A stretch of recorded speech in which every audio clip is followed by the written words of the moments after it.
Sasha Cohen's. This guy named known as Ali G. This Jewish guy that comes out with the Ali, movie. oh my God! That just brought up. He showed up at an expo that I was doing in Atlanta, and he showed up as a radio interviewer that wanted to interview me, and I ended up running him out of the hall that I was in. I took his video away from him, and because he was well, do you think I'm sexy? Do you think I'm coming on with the gay story towards me? And I said, you got about 5 seconds to get out of my building, or I'll put you out. And And he that's what you ran got to out, do to these and people. I took his video away from him, and they ended up buying it back from me for a few $1,000. Well, that's what you got to do to these people because this is, this kind of stuff. And that's another thing. The problem is also psychologically. The biggest thing that people face is this psychological warfare. It's one thing to say it, but it's another thing to understand that this is truly what you face. And guess what? Alex Jones is part of that. Well, now you've been watching my shows. You've talked to Peter Egbert. You know a lot of the same people I do. I've been on the radio for almost 20 years. What's your opinion of me? I think that you're doing a very good job. I mean, you're definitely keeping it real with the people. If you look at what you're telling the people, you're just trying to tell them the truth. You're not trying to, be like Alex Jones and try to like bring a lot of drama and hype into it. You're just trying to be a normal, down-to-earth person, trying to tell people what is going on from what you've researched.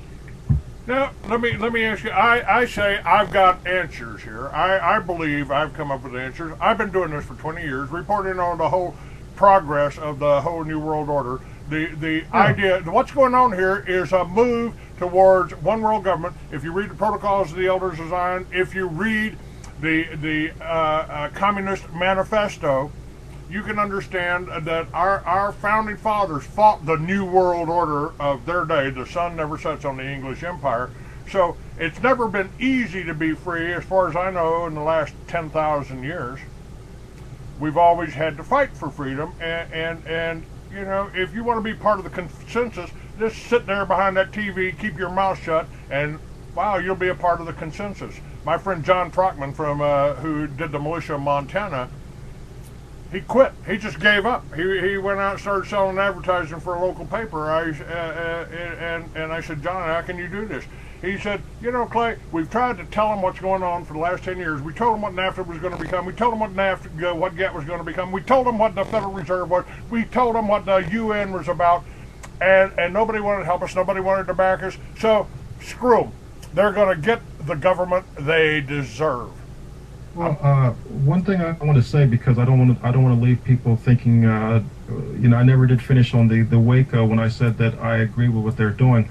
I like the fact that they had basically kind of like their own Liberty Village. Now, of course, they labeled that they were, David Koresh was like a guy stockpiling guns. I mean, every negative thing. See, that's what they do around the world. The same thing they do with Iran and everyone else, all their enemies, Saddam Hussein, Manuel Noriega. They go around and say, isn't this the worst guy on earth?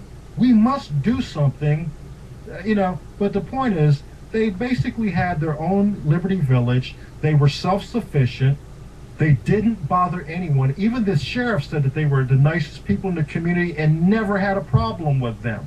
And so when I say that I like what they were doing, I mean, I like that kind of Liberty Village kind of thing where you're self-sufficient, you don't have to depend on government for your survival, and that's not what the government wants. They want you to have to depend on them for your survival. That's why they destroyed those people. As soon as I came out with a plan for Liberty Village, after I failed to buy a little town down in New Mexico called Playas, I came out with Liberty Village concept, and suddenly we got legislation out there called the National Animal Identification System. The government wants to come in and chip your chickens, chip your goats, chip your cows.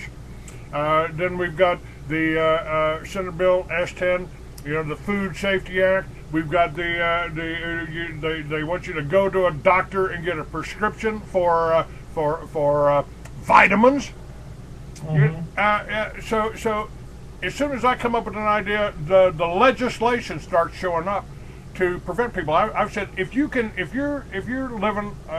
over the and restore a self-sufficient family farm, then if you manufacture your own energy, with solar, wind, or magnetic generators, and you grow your own food in your backyard or on the farm that you're working with other people, then you don't need the government or the banksters for anything. Well, no, and, you don't.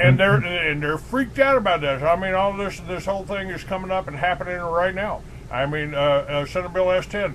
And McCain just got swung the election over here, the primary over here, and he's going to try to legalize the Mexicans. He's going to try to put Americans in prison, in jail, without charges. That's all legislation that's going right now. Well, the thing is, I think at some point the thing is, once Americans believe in the American ideology and they really want to have faith in that the government will never do them wrong. But I think that once they wake up, I think that also a lot of what we end up doing is when we're almost like helping the pot of water boil. It's like a frog in a pot of boiling water, and if you just jumped in right away, you'd feel that it was hot. But if you've got people telling the people what's going on, like say for instance Alex Jones. Alex Jones is always telling you that this is going to happen, that not that we're going to stop it, but this is going to happen. And so Alex Jones is like, oh, okay, it's going to happen, it's going to happen. And so it's like you get conditioned that it's going to happen. And so if he'd stopped saying that and one day people saw, oh my God, that just happened, then they would react more strongly. But because they've been told by Alex Jones it's going to happen, get used to it, there's nothing you can do about it, it's going to happen. This guy never says that he's going to stop anything. Look here, this guy has power at his disposal. All these people, if he was saying, hey, look, we're going to organize and we're going to stop this legislation, it could be done. But he'll never do that. The thing that is the power that is arrayed against us, again, they talked about it in the Bible. They called it in the Bible the image of the beast. I call it television, and I tell people they don't call it programming for nothing. When I was starting the militias and training the militias in New Mexico, I told them, I said, look, what you need to do is take your gun out, clean it, load it, shoot the TV, and you'll be a lot better off. Well, I got a TV, but I hardly ever watch it. A lot of times I see it just watching myself, but I do have one. And every other commercial, right now, Paul, every other commercial on television, anytime I've turned it on, anytime I've been over somebody's house and watched it, every other commercial is for some kind of pharmaceuticals.